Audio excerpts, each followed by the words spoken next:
Good evening, everybody. Oh, let me just zoom you in properly. Ooh, there we go. Right, we're on. Bear with me as always, as I just get my iPad up to scratch so I can see your comments.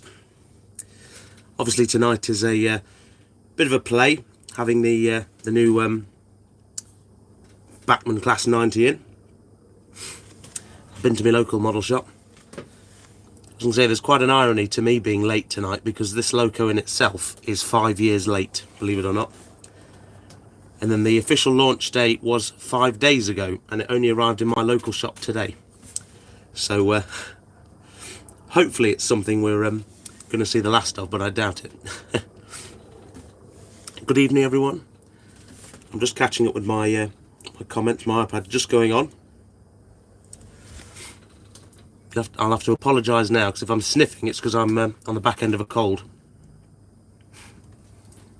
Yes, Paul, 5 minutes late because of the engines are being late. Let's hope I don't do one of the DMUs. Right, here we go. So I'm literally just catching up with the iPad, and I'll say hello to those of you who are in. Right, let's have a look. Oh, blimey, there's a lot of you already. So, N-Trains, hello. Scrapline, hello.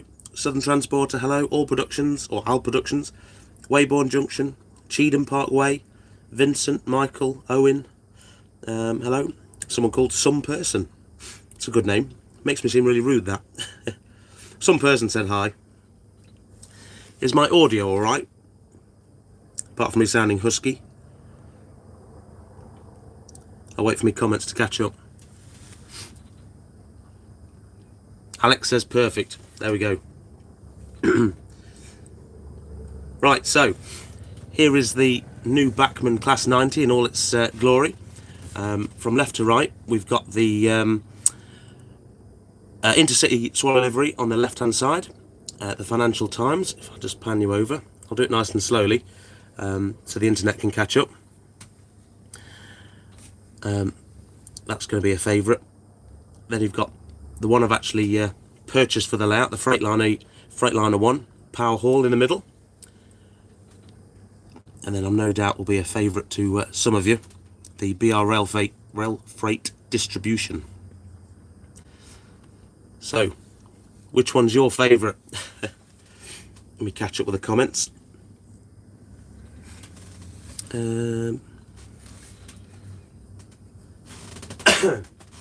Sorry, I'm moving away from the microphone just to cough. I'm doing this even though I'm dying with man flu. I did see a poll earlier, and I suppose the livery of choice initially was the Freightliner, was the most popular, but it's very quickly become the Swallow livery of what I've seen. But then I think a lot of modern image modelers will be having the Freightliner one. Walter the Grim, did I get discount on that? No, I didn't actually. They're borrowed from my local model shop. The Freightliner one I had to buy full price. You'll be glad to know. And the other two go back in the morning. I get on very well with my local model shop, Tony, of Tony's Trains. And he loves the channel and helps me out where possible. Obviously, where possible, you should use your local model shop. Right, time to get on. So, first things first, with this new loco, I absolutely think it's fantastic. I've been playing with it for probably the last 45 minutes now, having a run around the layout. It's extremely well detailed, super smooth, and it's super quiet actually. Well, there's a few features with it, as I'm sure some of you will have heard already. And I should say as well, for those of you who are tuning in and out of this live stream, there will be an under closer inspection video to follow this, probably coming out tomorrow morning or Saturday, which will go over these things in a bit more detail. So it's pretty much the same video, except you don't get me talking to the comment section. There's a few things I should point out very quickly, just in case you do have one. The first one is you need a special chip to make the pantograph work. So it has a special servo, and you need this special chip. as you can see. Now the chip, this is the blanking plate that comes in the Freightliner one.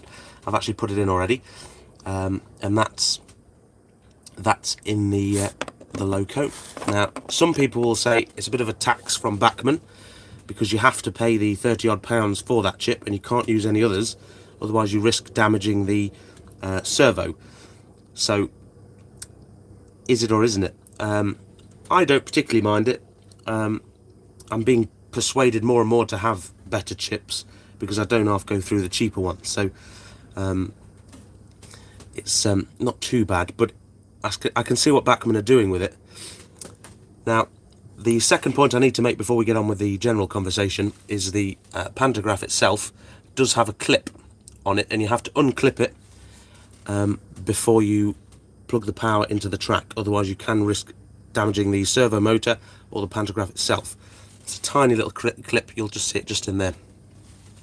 UK Mainline, thank you very much, that's extremely kind of you. I am dying this evening, so that'll pay for a Strepsil.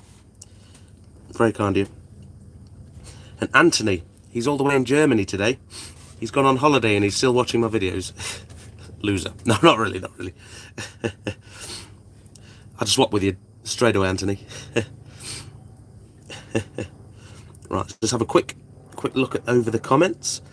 Has anyone else got one in the last week? Obviously I mentioned that they were 5 years in production at least, and well, my local model shop got them 5 days after the official release for various reasons.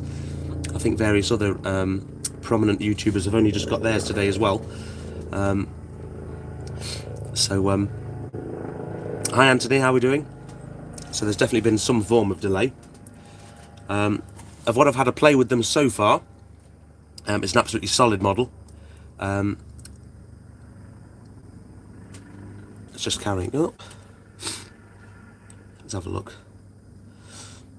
So I'm just catching up the comments. The Riva enthusiast, nice meeting you at Ali Pali. The pleasure was all mine. It's absolutely part of the fun, I think, when you go to the shows. And I tell you what, having the channel, or having a YouTube channel, it's amazing the social aspect that suddenly comes out of nowhere for a relatively solitary hobby. So for example, I'm currently tonight in my loft on my own, home alone. But yeah, there's 135 odd of you watching me this evening, so crazy.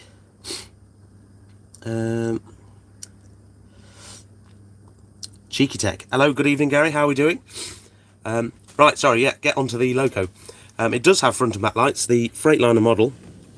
I don't know if you'll be able to see that. I can't touch the camera too much in this one, so anyone who wants to see any closer details, watch my under closer inspection video coming forward. But the cab lights are on in there, and they are directional. The lighting and details are fantastic in this model. You won't go wrong.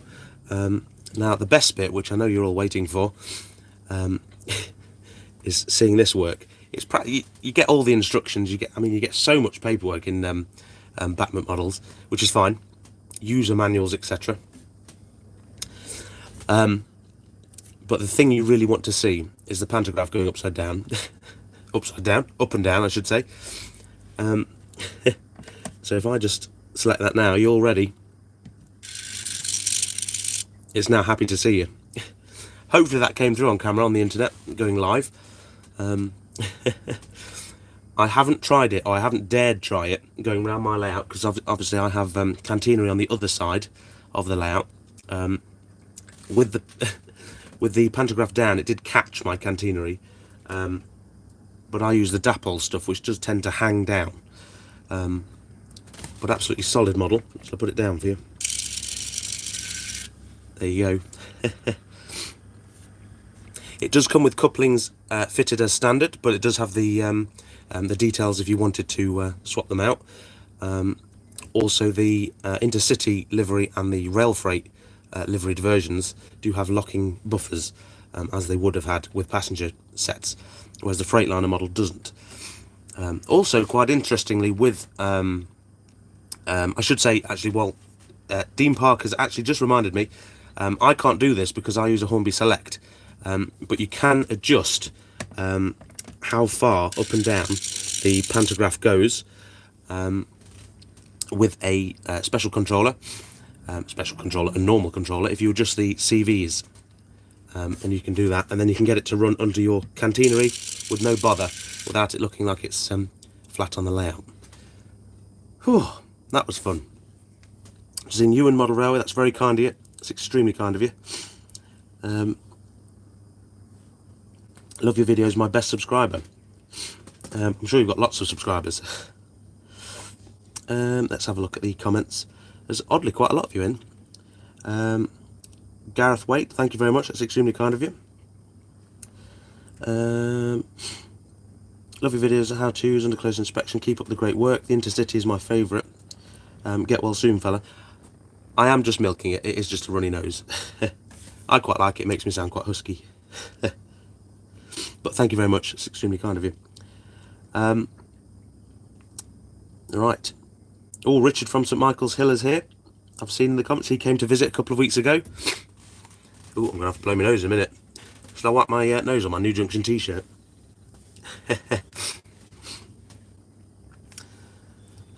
Right, one thing I will show you actually, I'm just going to put my iPad down. I think one of the features I think a lot of manufacturers are realising now is it pays to design your locos well. And it's probably one reason why these things are later than we need them to be. And it started, I think, with the Dapol Class 68. Now that was extremely easy to chip, and that's one of the first locos I noticed where I think someone had given a thought to the user having to chip it when they get home. Now, I think the top of my list for easy to chip is probably the Hornby Class 800, and that's just literally a box on the underside with a couple of screws. Now this model really does help us out actually, because underneath there's actually 4 screws directly underneath where I'm pointing, and that literally lifts up this bit. If I can take it off, I've left it unscrewed for this video, and as you can see there, hopefully you can see on this live stream, you can see the chip is already there, nice and easy, and it's as simple as that. It just pops off and gives you access, and you've got access to the chip and the various light settings. One second. Now, one thing that is quite neat is on this hood, or the roof part, this box here actually comes off. I don't know whether I'll be able to do it on the camera now, behind the camera. Ooh, let's not chuck you down. You can see that just pulls off there like that. So when the engine is normal, you can change the settings of the lighting without having to unscrew any of the screws. Just pull it off. Where that's come. So I think that's excellent. I understand there are reasons behind these delays, and it's not all just to do with people slacking, although it does feel that as a hobbyist. But I think as long as we get a product which is worth the increasing costs and the delays, I think we're all winning ultimately. This model in particular, I think online you see them about a £152 mark, and the chip is just over £30. And you can only use this chip if you, as you can see there. It does. I've seen a couple of clips now, and it does sound a bit grating. The actual servo motor itself, however, it's not that bad in reality. And I thought it'd be an absolute gimmick, but as a modeler, I can't tell you how happy it's making me feel to be able to control that. That's really quite sad. Right, let's have a quick scan over to the comments. Oh yes, Cotsmore, my moderator, has pointed out Freightliner, the actual company, have got a few. I think it was meant to initially be for the staff shop, but they've decided to sell them publicly on eBay. And you can pick up this engine, or these engines, not these engines, dearie me, the Freightliner model for £140. They don't sell the chip, and of course if there's a problem with them, oof, where are you going to stand if you have to send a model railway train back to a company like Freightliner? Presumably they'd have to honour it, but chasing that could be fun. So I'd always suggest going to a shop, whether it be an online store or your local model shop, and you never know, they might even match it. So it's worth asking. And of course you do need the chip as well, so you'd have to get the chip either way from a shop or online, etc. But no, if you are offer savvy, you can get these on eBay as well. Right, let me have a quick scan. Am I buffering, apparently?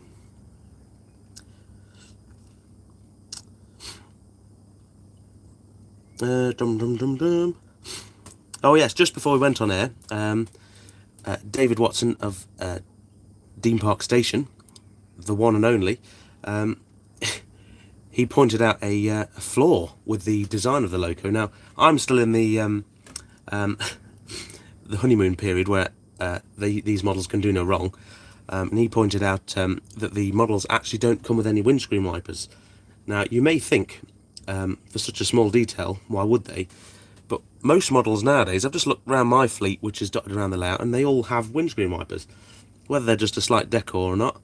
But there's none there, so that's an interesting one, especially when Bachmann have gone to so much trouble to provide so much detail in this loco. I mean, it's not the end of the world, as Cotsmore David is saying, but you've got to find something to make this review slightly balanced. In terms of running, now I was mightily impressed. The motor is silent, well, silent. It's a heavy loco, super strong. I've already had it pulling my container train round, which I'll show you in a second. And the weirdest thing is how quiet it actually is. I mean, I'll just move my Freightliner one forward ever so slightly.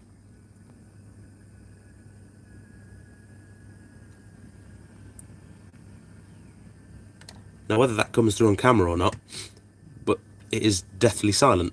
If you had a sound chip on this loco, the motor wouldn't impede it at all. Now, I think that's incredible. Now, in terms of fitting sound, Martin Levin has just asked. That's an interesting question. Now, oddly, I mean, I like sound in my locos anyway, but oddly, Bachmann have pre-fitted speakers to this loco, so they are actually on the loco. So you can only buy currently the Bachmann chip, which controls the pantograph. So you have to have this chip, and presumably when the sound chip comes out, you will need this version again, but with the sound. Birdies have told me the sound chip will come out in a year's time from the release date. How true that is, I have no idea. Only Bachmann knows the answer to that one. But with past history, I wouldn't be surprised. I'm sure you can get things from the usual suspects like Legoman Biffo, that kind of thing. However, I'm not sure how those chips will work with the servo motor. I think this is going to become one of the issues with the engine. Is the fact you have to use their chip, otherwise you might break the servo. And of course, this then plays a whole new game in terms of the second-hand market, because you have to be wary that someone's not blowing the motor. So that could be interesting. What we're saying? Is Dean Park saying that the lock sound will work?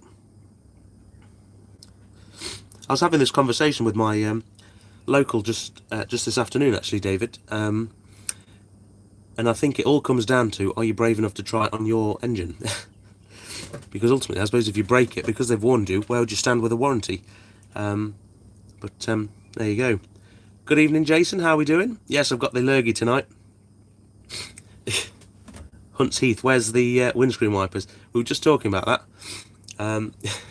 No windscreen wipers on this engine. All part of the fun. Dean Park, have I had a look at the instructions? Yes, I have had a look. Now, this is interesting because on the instructions themselves, if I just grab my copy, I want to bore you to death now. Who reads the instructions? Where am I looking? Where am I looking? Where am I looking?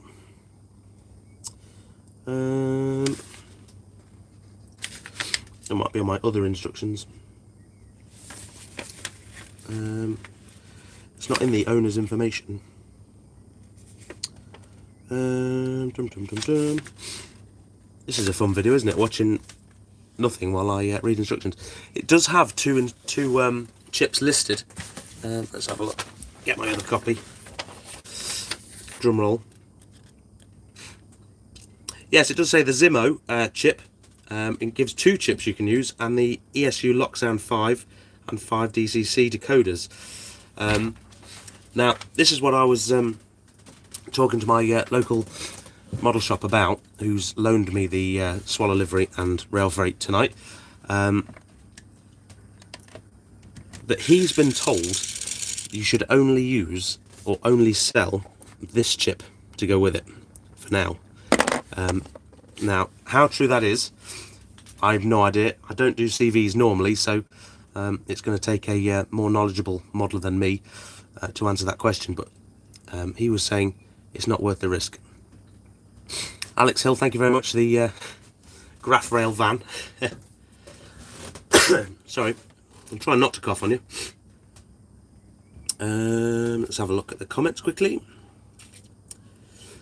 LNER377, I'm finally working on my layout for the first time in months. Good.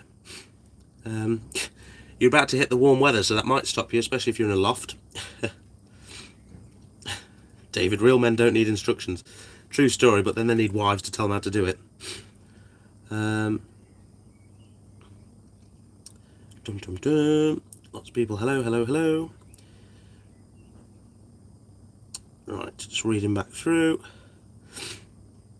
Right, shall I get them moving? Now, excuse me. Sorry, headphone users.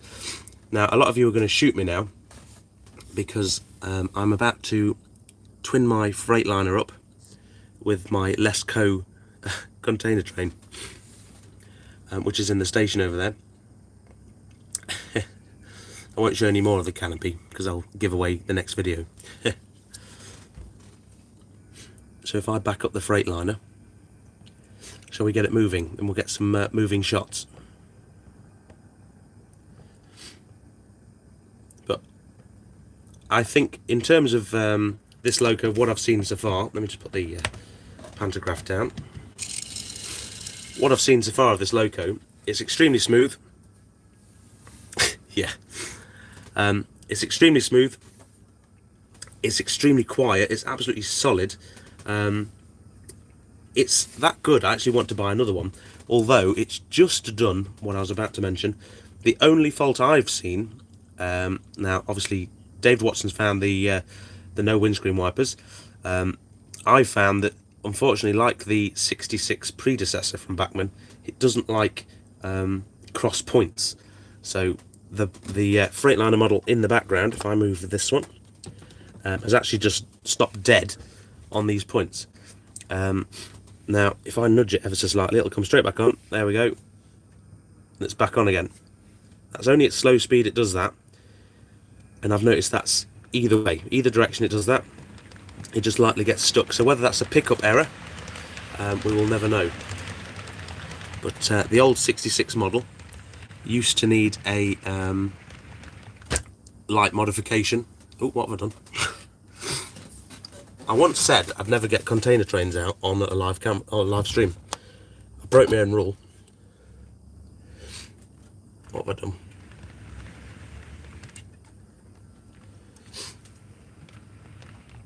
Poor thing. Ooh, it's getting stuck on points. Just needs to warm up, I think.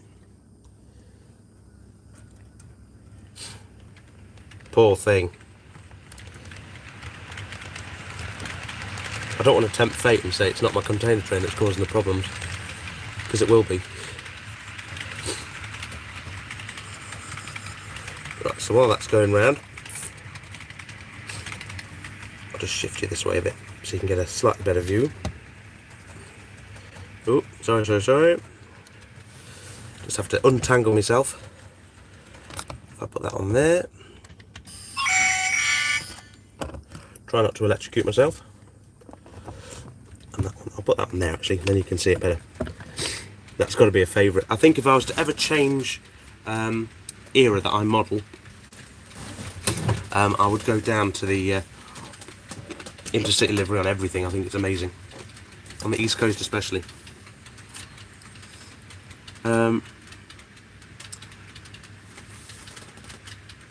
Just turn that one up, see how it's going. Dodgy Chinese rubbish. You're probably right. I think the model does feel really good quality, to be, in fairness to them. But, no, I'm so far chuffed to bits, as long as it goes over these points, alright, which it is now. What I'll do is I'll move the camera over in a second, and I'll let you see it running at certain points around the layout.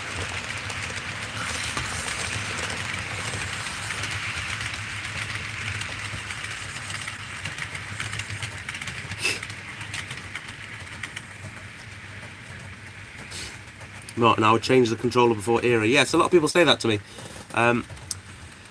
It's a tough one really, because my layout, although I suppose is relatively large, it's just 3 lanes going round. So in effect I don't really need another one. There's a lot of money to spend out, and I just think, ugh, when it comes to it, I'd rather buy another engine. Like if I had the money for, say, a Prodigy now, I'd get to the shop and I'd think, oh, I'd rather have 2 Freightliner Class 90s than one and a controller. What I'm going to do is just try and shift you over. This goes horribly wrong. It's not my fault.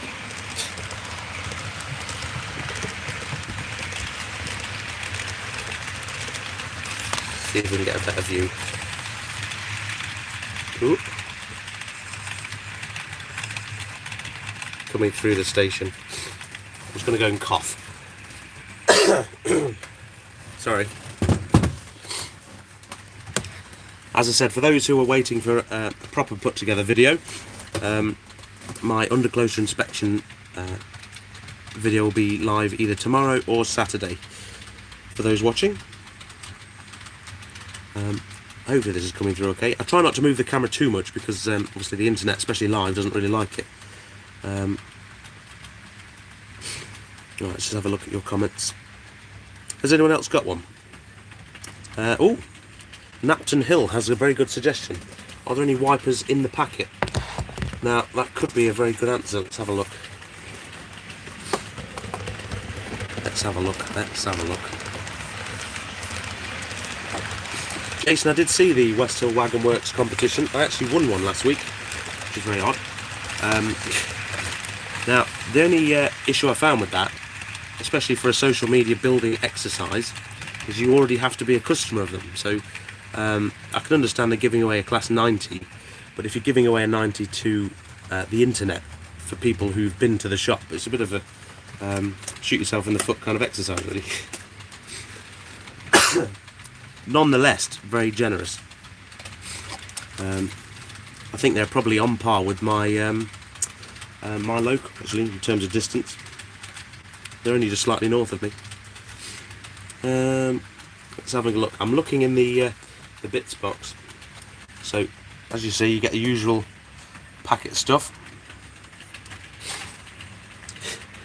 Mumbles, am I ever going to learn to solder? No, I'm not. Get a man in for it. There's definitely no wiper blades in that. No.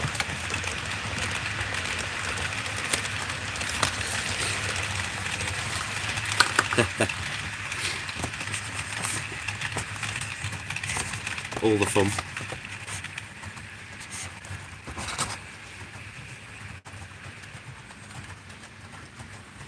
I had a special visitor earlier in the week who actually has done some work on the layout, which will all be revealed in my next Canopy video, just for the shameless video plug.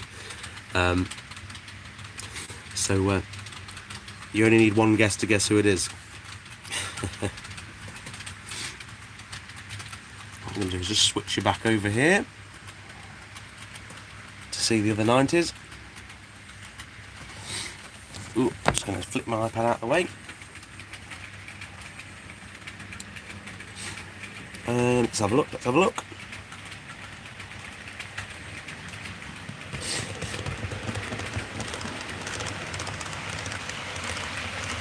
Yeah, in terms of price, Grandad Choo Choo and a few others, you probably see them from the online box shifters for about £152, I think they are. If you ask nicely, your local shop might match Freightliner and their eBay page, because they are actually selling them for close to £140, believe it or not, on their eBay page. However, that may sound good, but you don't get the chip, so you still need to go to a shop, and if you have any trouble, ooh, it's going to be a tough one to send back. Let's see, while we're here, Mark Wilson, Tony's Trains is my local model shop actually, and he's very kindly loaned me, for this video and my under closure inspection, the Swallow Livery Intercity and the rail freight distribution. Now the exchange happens, I buy my Freightliner, he loans me the other two, and of course if he ever needs a hand in the shop, or at a show, etc., we stand behind the stall, so it's a fair exchange. I don't want any wages or any money or anything like that. I'm just quite happy just to have the odd loaned livery, because I suppose any other time I'm never going to need a BR liveried Class 90, unfortunately. So it's a good excuse anyway. It keeps me fun, keeps me out of trouble. So if you are in the General Midlands area, shameless plug, do check out his page, because he's actually just by the canal in Hill Morton, which is by Rugby, which is near Coventry. So well worth it. But I suppose that brings up to a deeper issue of should we support our local model shops? I suppose that's the real issue, but that's not for this video. That's a long conversation, that is. Right, does anyone have any questions regarding the 90s or anything like that? I'm holding back the dribbles from my nose. Scooney Hobbies in Kirkcaldy. Is that your local model shop, Dave?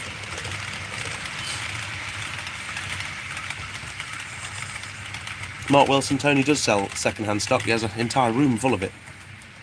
I mean, he does all the shows, actually. So for a relatively small local model shop, he's at all the major shows. Excuse me, everyone.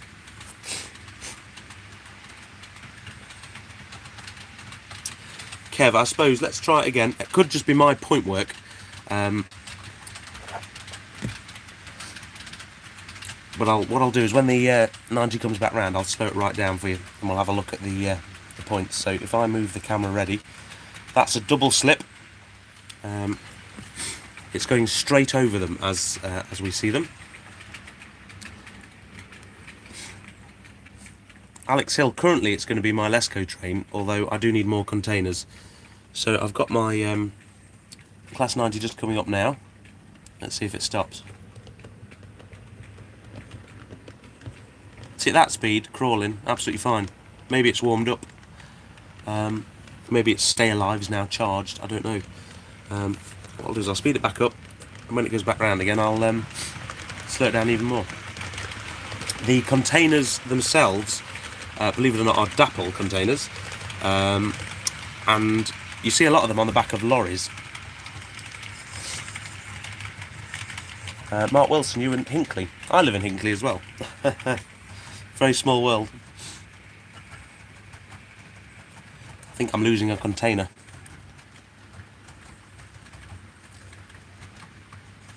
Tony's Trains is a relatively pocket shop. However, it's got everything you need. And things are displayed properly. You go into some shops and all the boxes are sideways on, and I hate that. I want to see the stock in itself. All these people are going to come out of the woodwork from Hinckley. I'm not going to tell you where I live in Hinckley. You have to buy maps of the stars. Right, so the 90 is now coming back through the station. I'm going to slow it down even further. Let's see if we can get it to stop now. This is the real test, and of course this is all part of the fun, and my I suppose the end result will go in the under closer inspection video. So right, so we're coming right down to a crawl now. I don't want it to stop. Ooh. I think it flickered. I think I blinked at the same time. So yeah, it must just be as it was warming up on that one, because it seems to be working fine now. Has no trouble with, I mean, all my curves, even my set track ones behind the scenes are second and third radius in places, so it's not struggled with them at all. It is going over point works, no problem at all. I do have locos that don't like them. So now we've cured that, we'll go back to the 90s. Excuse me. Right, sorry, I'm just catching up with the comments again. There's a lot of you here, 173 according to my iPad. Thank you very much for watching. I'm always, as always, very grateful that you do tune in. What I'll do is I'll just stop the Freightliner in front of the camera so we can have a look at all three again. I won't be on as long this evening just because I'm on the back end of a bit of man flu.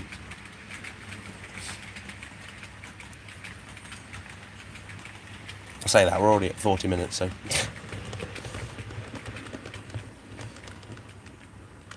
Yeah, see, I completely overcooked that. That was meant to make me look really good, like I knew what I was doing, and then straight past. But as you can see, as I've turned it round, the cab lights have come on in the cab here. And again, it's super smooth. I should really be running this in properly. I've put it straight on a container train, but don't tell Bachmann.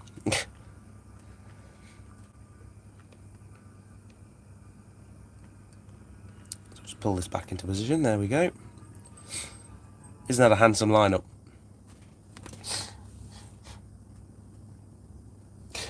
Mumbles, a better controller would help. Yeah, you're going to buy me one. Always makes me laugh how easy it is from the outside to say you need this, you need that. I think I'd need to win the lottery, I think, with some of the suggestions I get. All part of the fun. And you think all I wanted was 2 Freightliner 90s and I could only have one. Shall I put the pantograph back up? That's honestly the best bit of this loco. It's just amazing.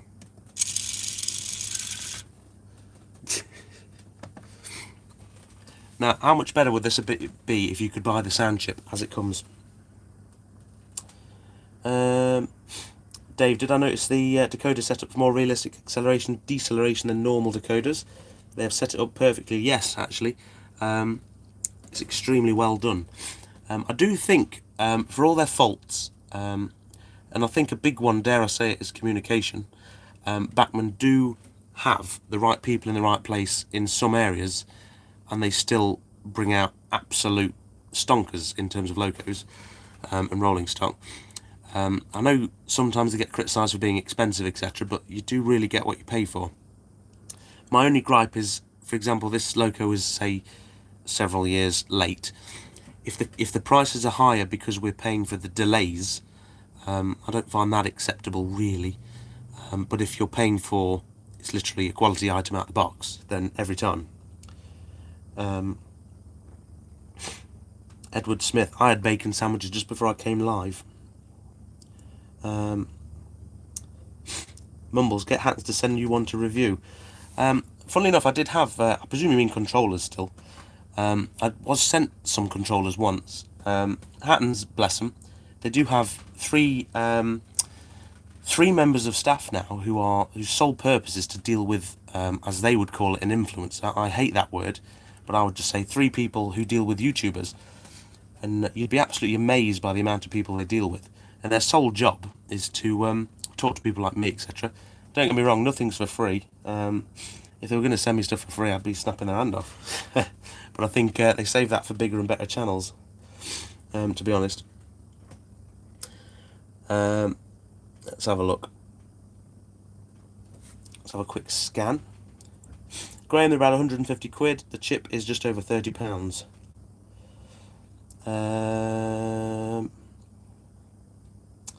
Drum roll. I didn't think £150 was too bad, to be honest, for this. It's a solid model.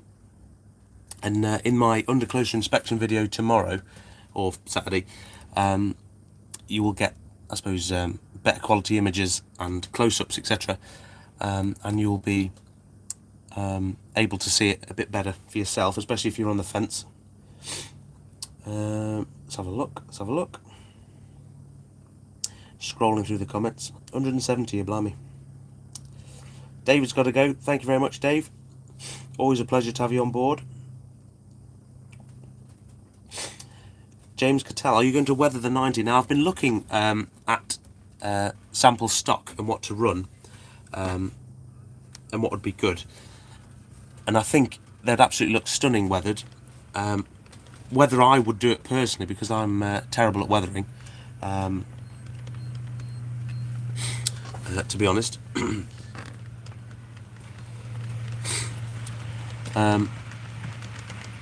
So I'd probably get someone else to do it. Oh, I've stopped it, haven't I? Stopped on the point. I was doing really well there. Take that container off. So that time it did stop on a point.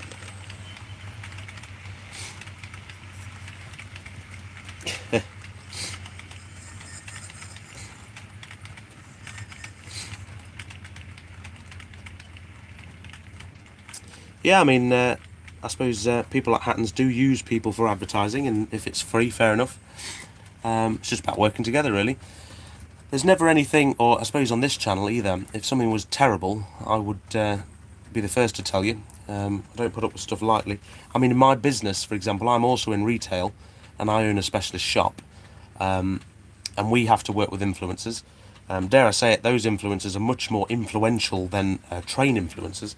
So you really do have to watch what you say to them, because they could make or break your business. It's as simple as that, and as harsh as that reality. I don't think we've got that kind of clout, to be honest. I mean, I could slag off the delay for Bachmann and all sorts, but that's not going to stop them selling these models. And I mean, these ones came from my local shop. And in exchange for a little plug, it's not really neither here nor there, really, is it? It's all about support, and ultimately it's my hobby and I enjoy it. Right, let's have a look, let's have a look. Oh, I need to turn my freight line up a bit.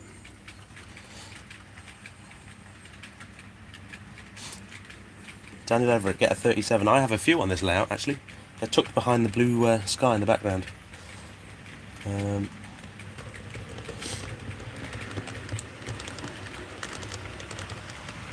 Where's the model shops? Tony's Trains in Barbie, in Hill Morton, on that one.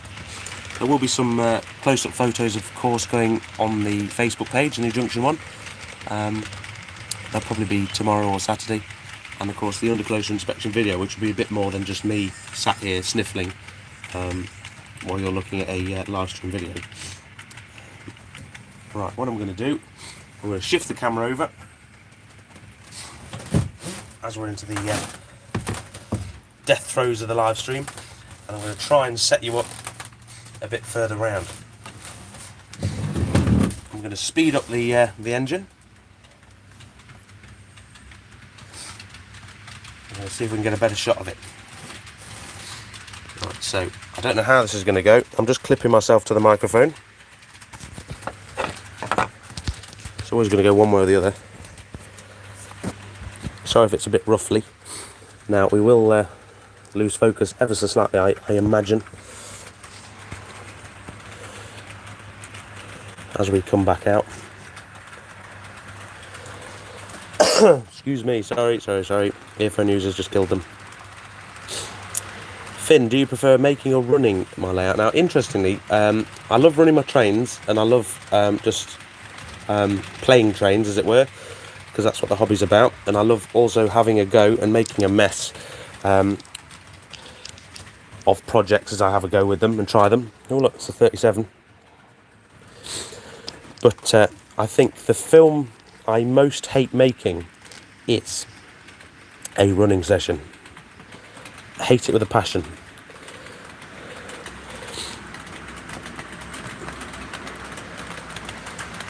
How's that view for you? Now, because I'm holding the camera now, I can't see the iPad so well.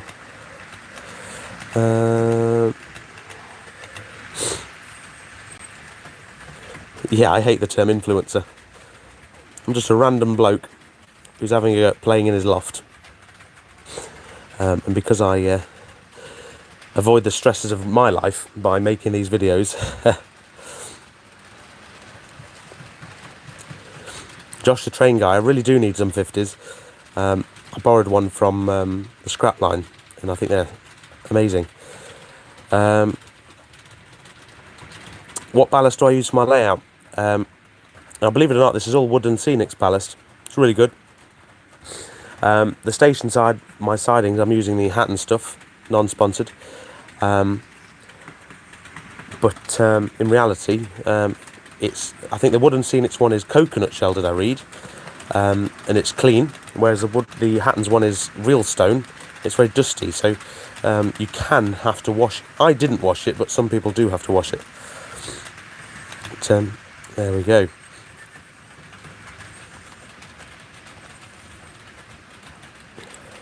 No, Jamie, I don't know why, but running a running session is painful. As soon as you press record on this camera and you've got 3 trains running, the place just falls apart. Absolutely horrendous. That Central Trains video I posted yesterday, or the day before yesterday, it's only a 10-minute video, but absolute nightmare to film. Absolute nightmare. I shouldn't be saying this, should I? I should be all positive. Running trains is amazing. You should all do it. Right. So, thank you to everyone who's watched. I'm going to call it a night very soon. Of course, the under closer inspection video, I'll say it again, is coming tomorrow or the day after. And you'll be able to see a bit more in depth, a bit more put together on the new loco. On new locos, I think they're absolutely stunning. The 2 I've borrowed have come from my local model shop, Tony's Trains. So if you're in the Midlands, check them out. All that, friendly plug. Nice like that. So I'll wait for the Class 90 to come back round. I'm actually so chuffed with this loco, I think I'm going to buy a second one. Like, actually buy one. I mean, won't even wait for the handout.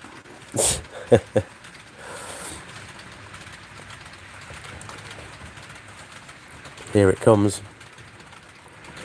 Thank you all. Thank you, Vincent. Thank you, Mark. Thank you, David, as always, for moderating.